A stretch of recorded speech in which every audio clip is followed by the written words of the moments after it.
The notification came 3 days before Easter. A simple text from my father, no greeting, no warmth. Just the message that had become familiar over the past decade. I wasn't welcome.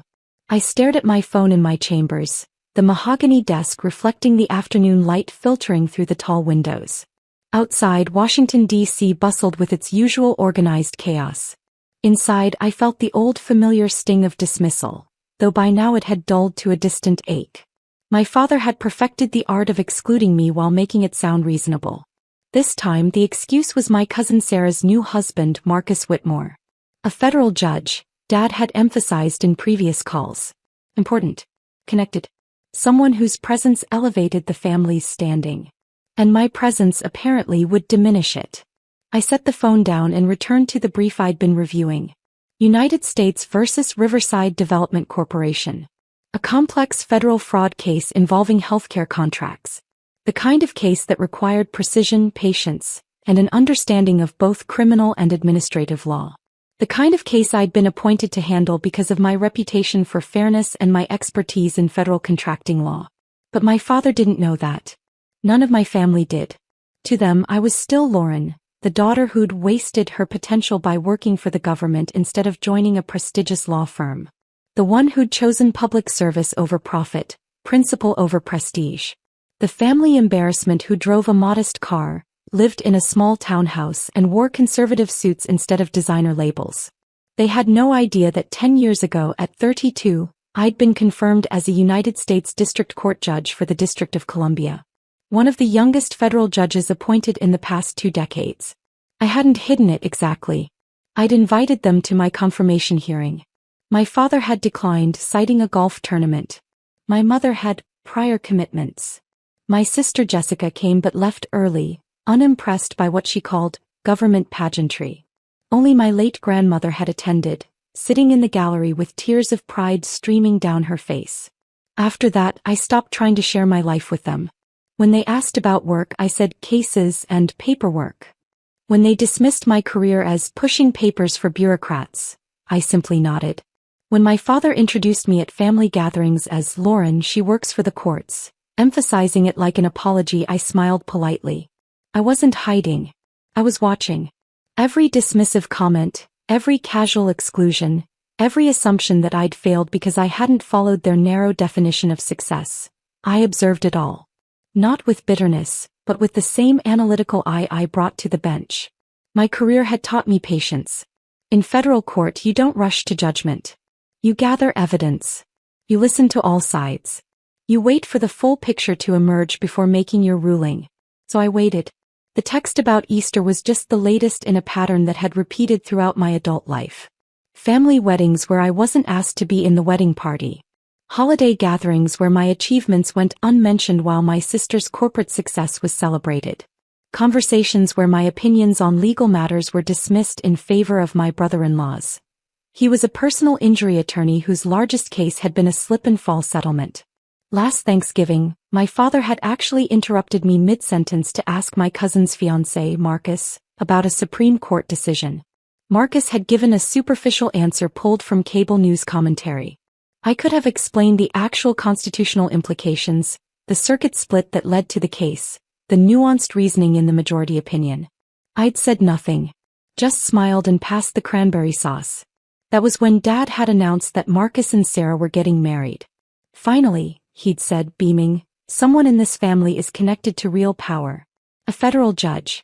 Can you imagine? I could imagine. I lived it every day. Judge Anderson? My clerk, David, knocked softly on my chamber door. The Riverside Development case file is ready for tomorrow's hearing. Thank you, David. I accepted the file, noting its thickness. Has the defense filed their witness list? Just came in. Whitmore and Associates is representing the defendant. Marcus Whitmore himself is listed as lead counsel. My hand paused on the file. Marcus Whitmore? Yes, Judge. Apparently, he's taking a high-profile case to raise his firm's visibility. The partner memo says he's looking to make a name beyond his judicial connections. I opened the file and scanned the defense team roster. There it was. Marcus Whitmore, J.D. Partner, Whitmore and Associates. My cousin Sarah's husband. The federal judge who wasn't actually a federal judge. I'd never corrected that misconception. When Dad had first mentioned Judge Whitmore, I'd assumed he meant a state court judge perhaps or a magistrate. But at Thanksgiving I'd overheard Marcus carefully deflecting questions about his cases, speaking in vague terms about the bench and rulings. It had taken me exactly 3 minutes of conversation to realize the truth. Marcus had been a clerk for a federal judge 15 years ago. He'd been working at the courthouse but he'd never been a judge himself. He'd parlayed that brief association into a successful private practice, and somewhere along the way, my family had inflated his resume from former judicial clerk to federal judge. Marcus had never corrected them. In fact, from what I'd observed, he'd encouraged the confusion. He name-dropped his former judge, referenced his time on the bench in a way that was technically true. He had been present on the bench, just not sitting in the judge's chair, and let people draw their own conclusions. My family, always impressed by titles and status, had drawn exactly the conclusion Marcus intended. And now Marcus Whitmore, who my father considered too important for me to be around, was going to appear in my courtroom as defense counsel in a federal fraud case. I pulled the case summary. Riverside Development Corporation was accused of submitting falsified documentation to obtain $47 million in federal healthcare facility construction contracts. The government alleged systematic fraud, inflated qualifications, fabricated experience, forged certifications. It was exactly the kind of case that required a defense attorney with deep knowledge of federal contracting law and criminal procedure. Marcus's firm specialized in corporate litigation and white-collar defense, but his personal experience was mostly in civil matters. This case was going to be a challenge for him. I spent Sunday reviewing the briefs with my usual thoroughness. The prosecution's case was strong but not overwhelming. The defense had room to maneuver if they were strategic. Everything would depend on how well Marcus could argue the nuances of federal contracting regulations and criminal intent. By Sunday evening, I drafted my preliminary questions and reviewed the relevant precedents. I was ready. My phone buzzed. Another text from Dad. Hope you're enjoying a quiet Easter at home. Sarah and Marcus's brunch was wonderful. Marcus told such fascinating stories about his cases. So impressive to have someone of his caliber in the family. Wish you could have met him properly. I typed a simple response. Sounds lovely. What I didn't type. I'll see him tomorrow morning at 9 o'clock. In my courtroom. Where he'll address me as Your Honor. Monday morning arrived with the crisp promise of spring. I drove to the courthouse in my standard vehicle, a practical sedan that my family had once mocked as so ordinary. I parked in my reserved space, marked Judge Anderson, and entered through the private judicial entrance. Security nodded respectfully. Good morning, Judge. Good morning, Tom. I took the judge's elevator to my chambers, changed into my robes and reviewed my calendar. United States versus Riverside Development Corporation was my first case. Scheduled for 9 a.m. A pretrial hearing on several defense motions to suppress evidence. At 8:55, David knocked. Courtroom is ready, Judge. Both parties are present. Thank you. I'll be right there. I gathered my notes, took a breath, and walked through the door that connected my chambers directly to the courtroom. All rise. The United States District Court for the District of Columbia is now in session, the Honorable Lauren Anderson presiding. I entered and took my seat at the bench, looking out over the courtroom with the practiced neutrality I'd perfected over a decade. The prosecution team sat at the left table, led by Assistant U.S. Attorney Rebecca Chin, someone I knew to be thorough and prepared. At the defense table sat 3 attorneys in expensive suits, and in the center Marcus Whitmore. Our eyes met. His face went absolutely pale. I watched the recognition hit him in stages. First confusion, why did this judge look familiar? Then recognition, wait, that's Sarah's cousin. Then the devastating realization she's not just in the courthouse. She asked the judge. To Marcus's credit, he recovered quickly, though not quickly enough. His co-counsel had noticed his reaction. The lead prosecutor had noticed. The court reporter had noticed. I gave him nothing. No smile, no acknowledgement of recognition, no indication that we'd met before. Just the same professional neutrality I showed every attorney who appeared before me. Please be seated, I said. Counsel, please state your appearances for the record. Rebecca Chin stood.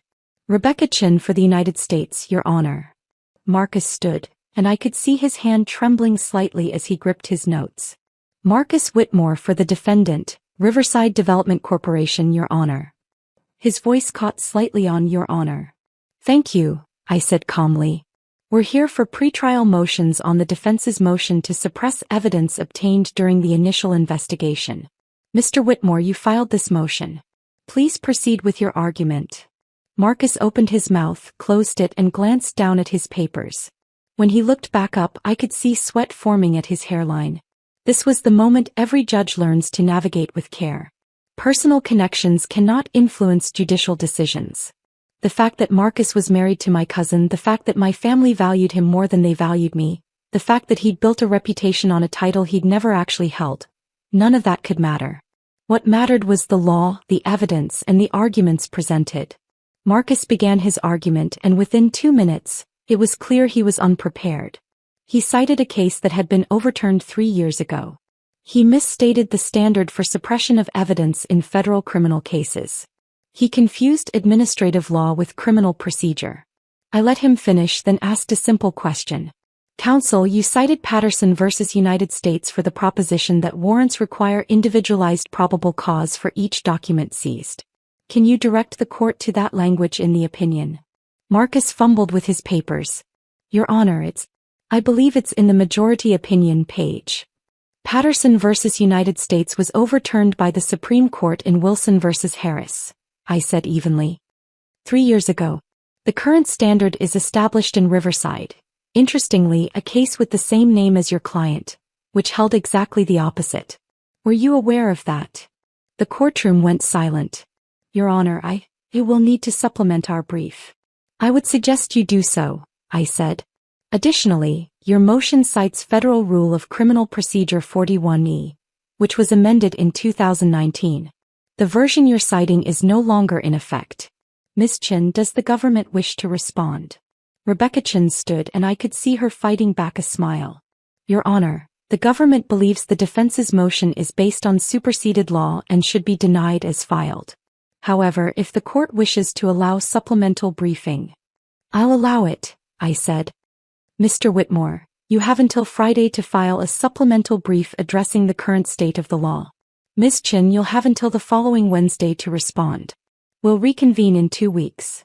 I addressed the rest of the procedural matters quickly and efficiently, then adjourned the hearing. All rise. I returned to my chambers, removed my robe, and sat at my desk. The hearing had lasted 20 minutes. In that time, I'd exposed the weakness of the defense's preparation, given them a chance to correct it, and maintained absolute professional neutrality. I'd also watched Marcus Whitmore realize that the family member he'd been helping to exclude from Easter brunch was the judge who would decide his case. My phone buzzed. A text from Sarah. Marcus just called. He said you're the judge on his case? Why didn't you tell us you were a judge? 3 question marks. The text equivalent of shouting. I typed carefully. You never asked what I do. When you inquired, I said I work for the courts. That was accurate. Her response came immediately. Everyone thought you were a clerk or something. This is insane. Marcus is freaking out. He says this is a conflict of interest. I called my judicial assistant. Janet, I need you to prepare the standard disclosure form for a potential conflict of interest. Defense counsel in the Riverside case is married to my cousin. I'm going to disclose the relationship and allow both parties to state whether they want me to recuse. Right away, Judge. Within an hour, both parties had been notified of the family connection. Rebecca Chen's office filed a response stating the government had no objection to me remaining on the case. Marcus's firm requested an emergency conference call. At 3 p.m. I convened the call with both parties on the line. Mr. Whitmore, I said, you've requested this conference to address the disclosed family relationship. Please state your position for the record. Marcus's voice was strained. Your Honor, given that you're related to my wife and given that my family relationship with you is complicated, we believe there's an appearance of impropriety that warrants recusal. Please elaborate on what you mean by complicated, Mr. Whitmore. There was a long pause. What could he say? That my family excluded me from gatherings? That they considered me inferior? That he'd been held up as the success story while I was the cautionary tale? Your Honor, there's been limited contact between you and my wife's family. We're concerned about potential bias. I see. Ms. Chin, does the government have a position? Your Honor, the government notes that Judge Anderson has an impeccable reputation for fairness and impartiality. We have complete confidence in the court's ability to decide this case on its merits. We oppose recusal. Mr. Whitmore, I'm going to be very clear, I said. I have presided over hundreds of cases in this court. I have never allowed personal relationships to influence my judicial decisions, and I will not start now. The fact that you are married to my cousin is irrelevant to how I will rule on the legal issues in this case. However, if you genuinely believe I cannot be impartial, you have the right to request that I recuse myself. But I want you to understand that if I recuse, this case will be randomly reassigned to another judge in this district. You will not get to choose who hears your case. Do you wish to formally move for my recusal? Another long pause. Marcus knew what I knew. The other judges in the district were just as qualified and just as demanding. Some were more prosecution-friendly than I was. Some were known for being exceptionally hard on attorneys who came to court unprepared. I was actually one of the more balanced judges he could have drawn. Your Honor, Marcus finally said, we'll withdraw the request for recusal. Noted for the record. This conference is concluded. Both parties will comply with the briefing schedule I established this morning. And Mr. Whitmore, I expect your supplemental brief to cite current, applicable law. Yes, Your Honor. I ended the call and sat back in my chair. My phone was exploding with texts from family members. My mother. My sister Jessica.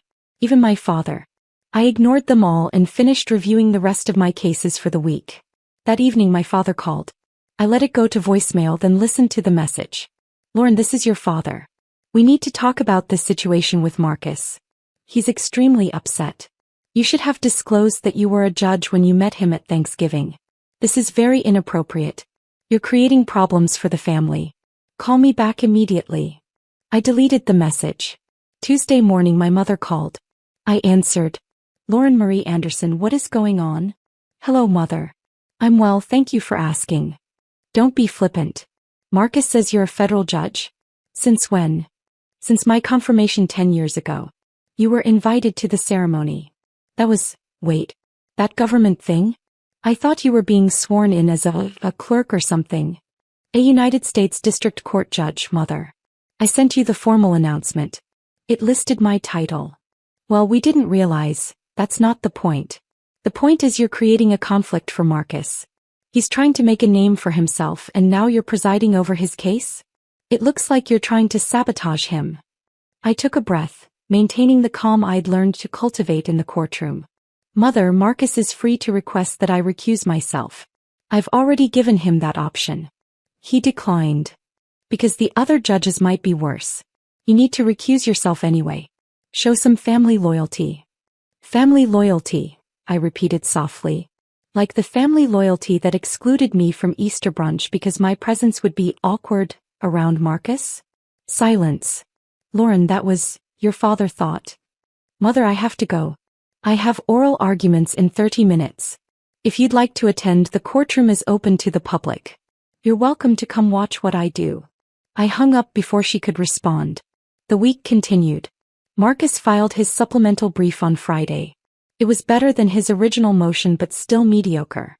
He'd cited the correct cases this time, but his analysis was superficial. Rebecca Chen's response brief was sharp, thorough, and devastating. When we reconvened for the hearing, Marcus looked like he hadn't slept. His co-counsel did most of the arguing this time, a senior partner who clearly understood federal criminal procedure far better than Marcus did. I denied the motion to suppress. The evidence had been lawfully obtained. The defense had failed to meet their burden of proof. Mr. Whitmore, I said after issuing my ruling, I'm setting a trial date for 8 weeks from today. That gives both parties time to complete discovery and prepare their cases. I expect all future filings to meet the professional standards of this court. Do you understand? Yes, Your Honor. This hearing is adjourned. That evening my sister Jessica called. Unlike my parents, Jessica had always been more pragmatic than status conscious. Okay, she said without preamble. I need you to explain what's happening because Dad is losing his mind and honestly I'm confused too.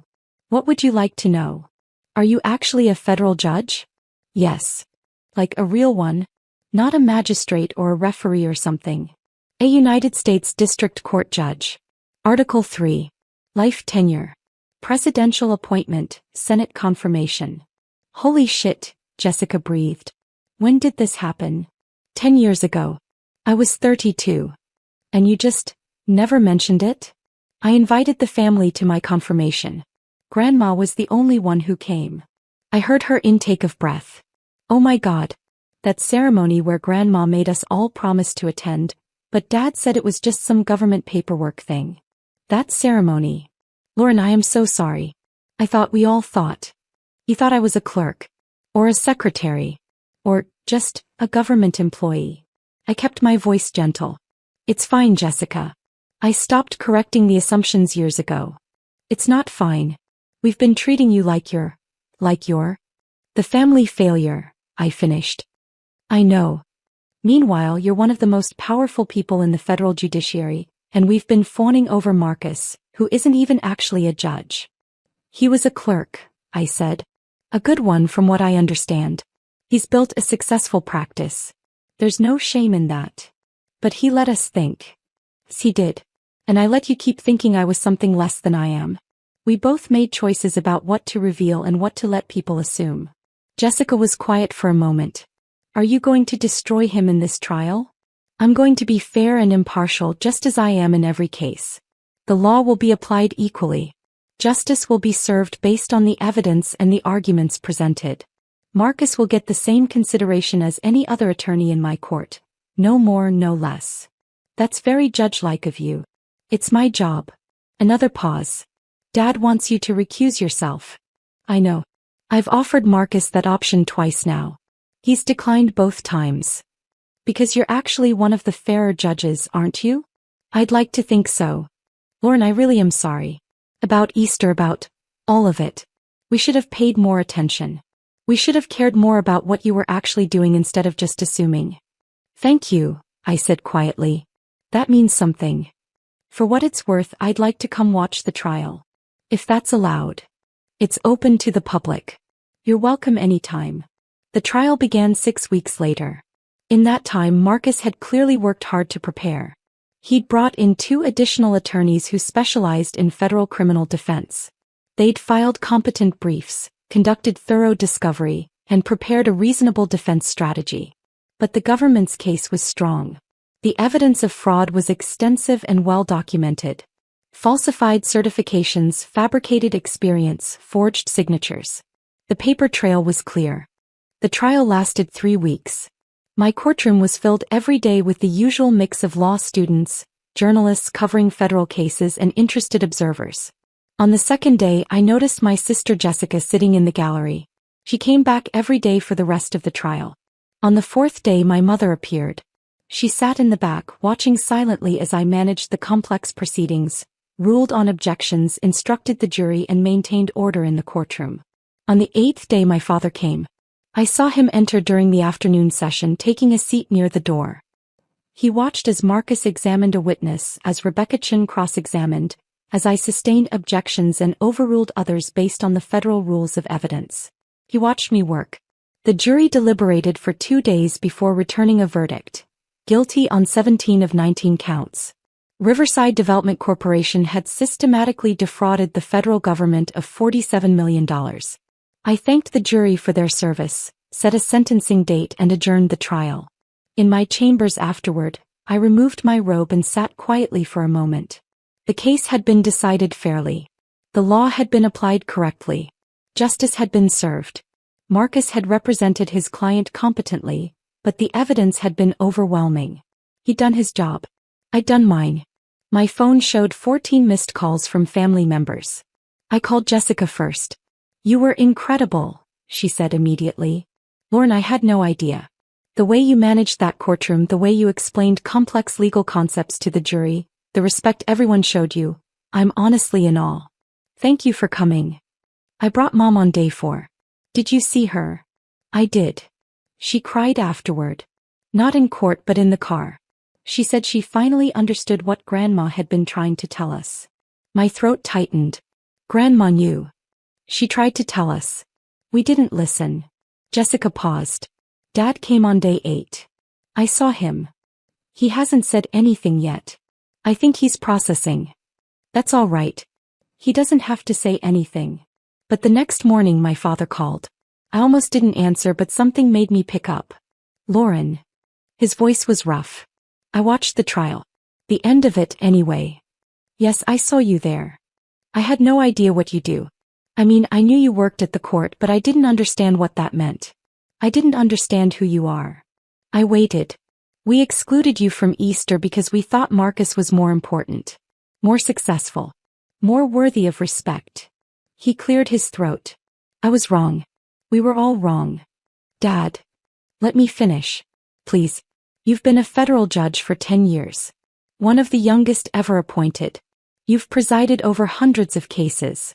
You literally hold the power to decide people's futures, to interpret the law, to deliver justice.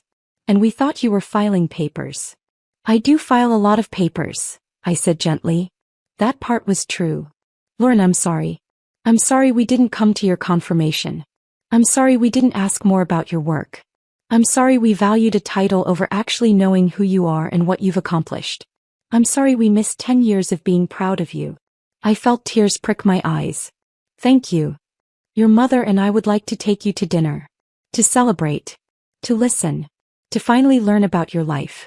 Would you be willing? I'd like that. And Lauren, Marcus asked me to tell you something.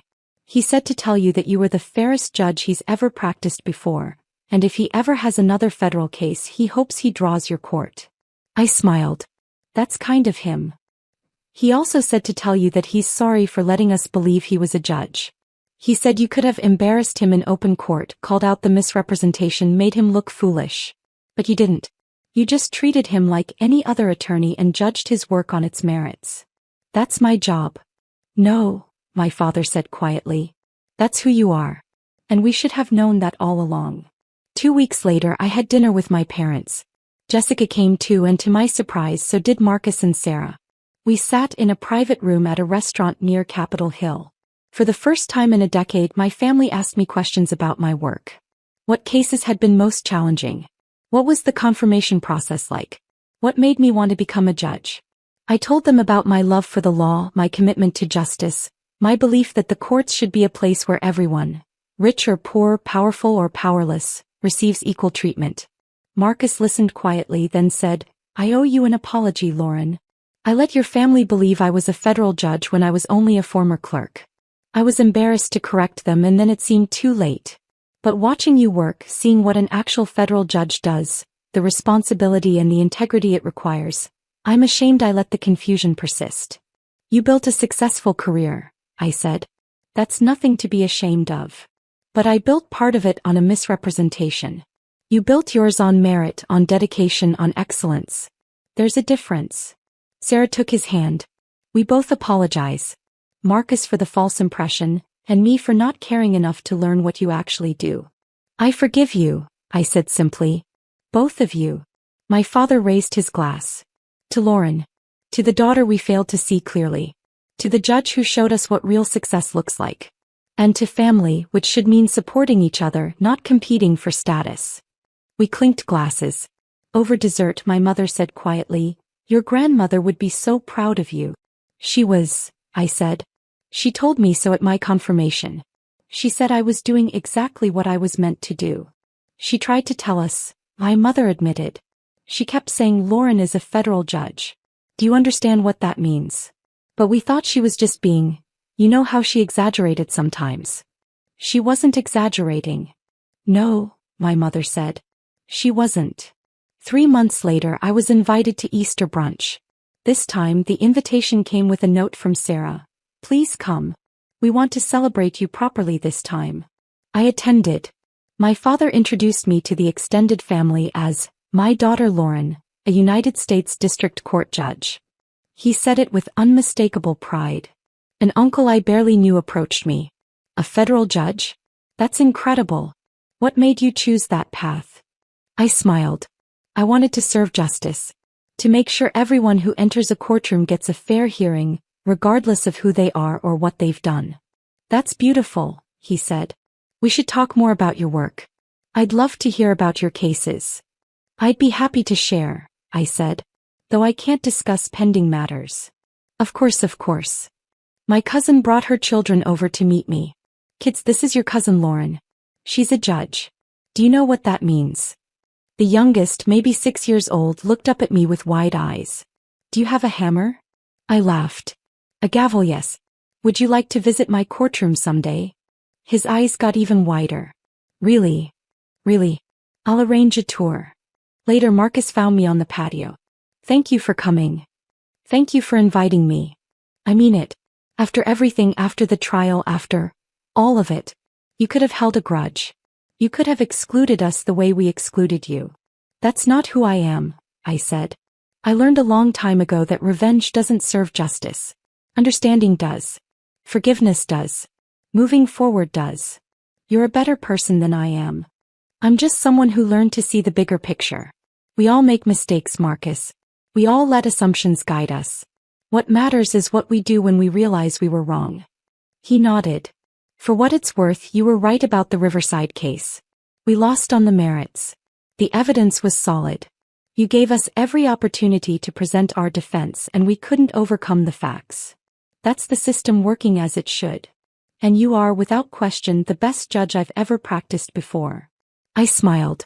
High praise from opposing counsel. Earned praise, he corrected. As the afternoon wore on, I found myself genuinely enjoying the gathering. Not because anyone was fawning over my title, but because for the first time in years, my family was actually interested in who I was, not who they thought I should be. My father pulled me aside before I left. Lauren, I have a question. Of course.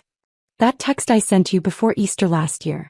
When I said your presence would be awkward around Marcus because he was a federal judge. He paused. Did you know then? That he wasn't actually a judge? Yes. And you didn't correct me? No. Why not? I considered the question carefully. Because I was waiting to see how it would play out.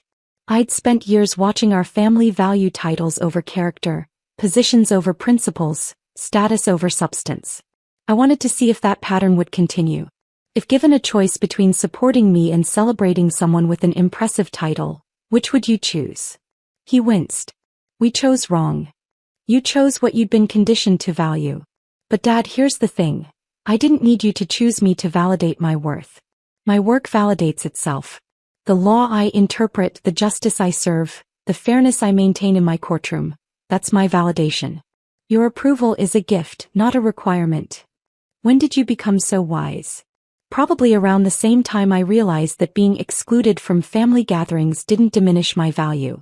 It just revealed where the family's priorities were. He pulled me into a hug. I'm so proud of you. I should have said that 10 years ago. I should have said it every day since. But I'm saying it now and I'll keep saying it for as long as I can. I believe you, I said. And Dad? That means something. I drove home that evening feeling lighter than I had in years. Not because my family finally recognized my success, but because I'd learned something important about myself in the process. I didn't need their recognition to know my worth. I'd built my career, my reputation, and my life on principle, not approval. I'd chosen the harder path, public service over private profit, integrity over image, and I'd done it without regret. The fact that they finally understood was simply the completion of a circle that had started with exclusion and ended with recognition. But I would have been fine either way. That's the thing about true success. It doesn't require an audience. It doesn't need validation. It simply exists, steady and certain like justice itself. Monday morning, I returned to my chambers, put on my robes, and prepared for another week of cases. Another week of interpreting the law, maintaining fairness, and serving justice. Another week of being exactly who I was always meant to be. And in Courtroom 4B of the United States District Court for the District of Columbia, under the seal that reads Equal Justice Under Law, I took my seat at the bench. All rise. Court is now in session. And 5 years later, I was nominated to the United States Court of Appeals for the D.C. Circuit. My family attended the confirmation hearing. All of them. My father testified as a character witness, speaking with tears in his eyes about the daughter he'd failed to see clearly for so many years. I was confirmed unanimously. At the celebration dinner, my niece, now 11 years old, Asked if she could intern in my chambers when she was older. I want to be a judge like you, she said. Someone who's fair and who doesn't care about what people think, just about what's right. I looked at her and smiled. Then that's exactly what you'll be. Because that's the real legacy. Not the title, not the position, not the recognition. But the example that fairness, integrity, and justice matter more than approval. And that success isn't about being seen by others. It's about seeing yourself clearly and choosing to be exactly who you're meant to be.